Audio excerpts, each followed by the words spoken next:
Hey everyone, welcome back. My name's Rob with Shutter Media, and this is another honest review of one of the lenses in my bag, the Tamron 17-70mm f2.8, I want to get this right, Di3AVC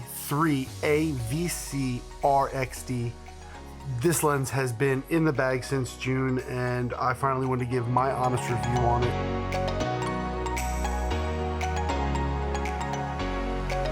This lens has been on the market for a few years and is definitely one of the newest and most favorite additions to my bag. With the crop factor in mind, this lens can actually be considered a 25.5 to a 105mm, but for the purposes of the video, I'm just going to call it the 17-70.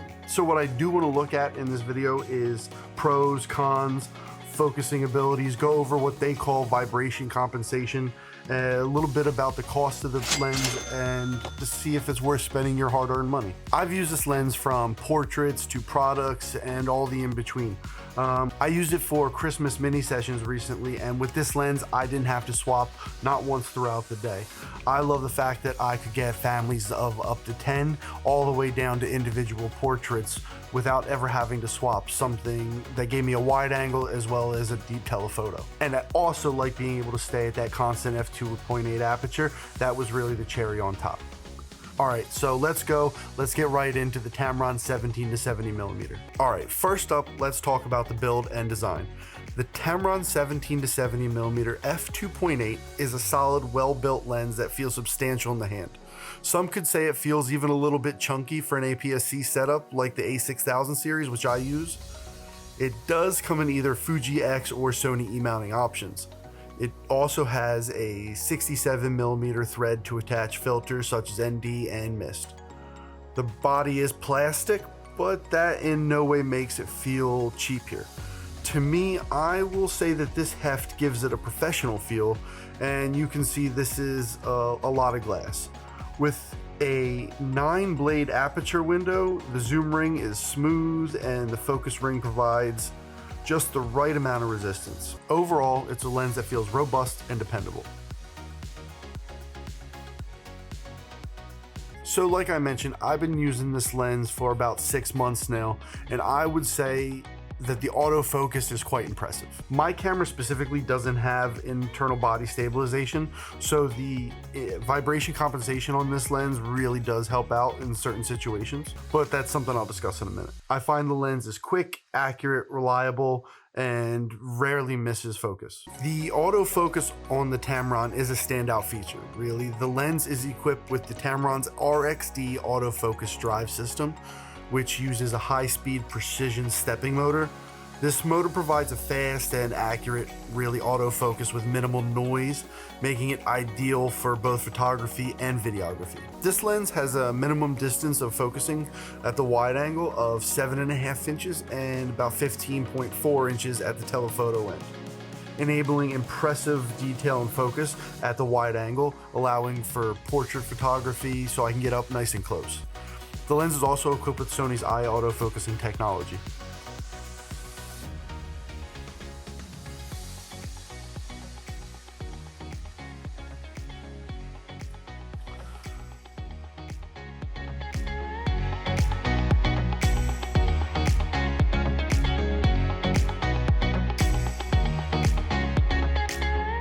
Getting back to one of the features that I mentioned earlier, vibration compensation, or VC as they call it. What it really does is it includes a position hall sensor and a gyro sensor to provide precise feedback and adjustments. The VC system actually leverages AI technology to perform optimal stabilization when shooting video. So the VC system effectively helps to get clearer images and smoother movements when not using a tripod. Now, it's not the end-all be-all, so I still suggest using a tripod or a gimbal system when available, because as you'll see in some of these demos that I've done, that it's not perfect without in-body stabilization and a little bit better of an eye tracking system. Now, this may be just based on my camera, but I found that it helps more on the photo end, not the video end, and you may find it a little different, but that's why this is just my review. Now let's talk about some of the biggest pros and cons. Me personally, I find that one of the best pros of this lens is that constant f2.8 aperture. It allows for great depth of field control and performs super well in low light conditions. The image quality is also excellent. I have found that some of my sharpest images have been taken on this lens. It also has a color rendition that rivals more expensive lenses. One thing that does give me peace of mind is the minimal amount of weather sealing that's on this. Again, my camera doesn't have weather sealing, so any bit of help when it comes to weather sealing is always welcomed. It actually includes a moisture resistant construction, which is a fluorine coating to protect against dust, dirt, and smearing. So I would say that those are at least my top 3 pros on this quick video. The f2.8 constant aperture, the weather sealing, and the color rendition of the lens itself. When it comes to cons, I really don't have many. Some people said online that they found that there's vignetting at the f2.8 when it's on the wide angle. I haven't seen it, but I feel like that's pretty easily fixed in post. All right, here I switched over to the 17-70mm just so we can get an idea of how it is kind of looking at the wide end, and here we are at the 70mm or 105mm end, and it looks like we're starting to lose the light there in the back. So, and this is around the 50mm range. I think one of the most clear looking lenses that I own. I really like it. And this is the 35mm look compared to the Viltrox.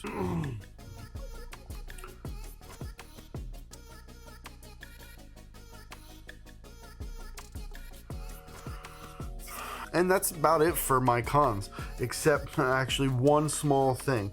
I don't know if anybody can see or has this lens and feels the same exact way, but I don't know who in Tamron was thinking this way.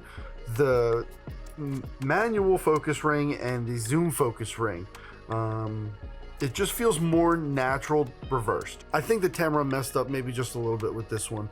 For some reason, I feel that it should be, the zoom focus should be in the back and the manual focus should be more up front. Maybe just because I use the zoom a little bit more often and it feels like it should be right there. Whoever decided to put the zoom ring up front and the manual ring up back, you need a talking to. I mean, come on, Tamron.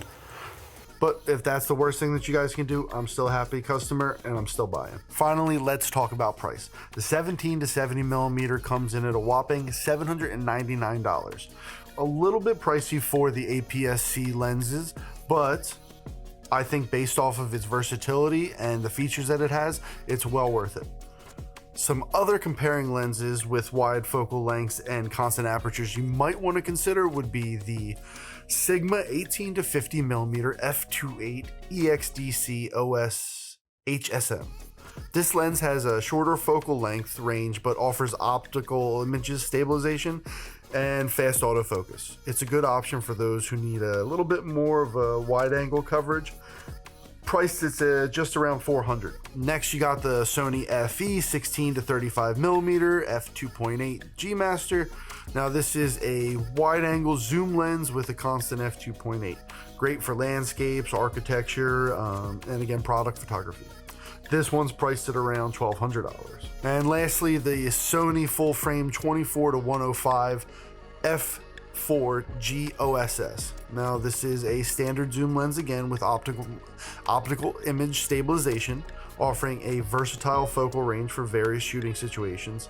And this one's priced at around $1,100. I feel like these 4 are all kind of in the wheelhouse of the Tamron 17-70 when it comes to price and versatility. Still, the Tamron 17-70 is a great option for photographers and videographers looking for a high quality all-purpose zoom lens to match their everyday work, whether they're an enthusiast or a professional.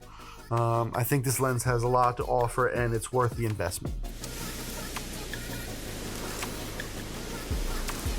And so there you have it. That is my honest review of the Tamron 17-70mm. Overall, it is a fantastic lens and has a great value for the money. You can safely add this to your setup and expect great results right out of the bag. If you guys have any thoughts or comments, please drop them in the comment section below.